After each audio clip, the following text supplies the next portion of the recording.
RM1. 70 sen. 70 sen.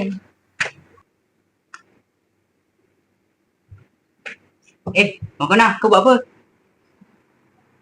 Tengah kira-kira. Lah, beli je lah. Jajan je pun. Aku nak jimat. Asal? Alah, jajan ni baru RM1, 50 sen.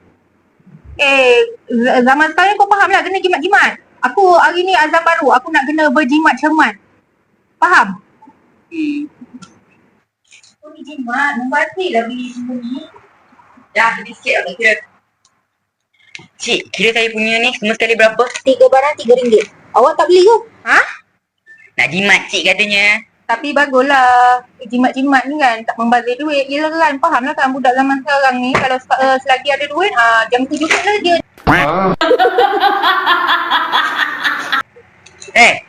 Ini bukan nak jimat. Ini nak gemak. Tak jadilah, tak apalah. Aku habiskan je lah. Bruh. Nah cik, latia 10 Nah.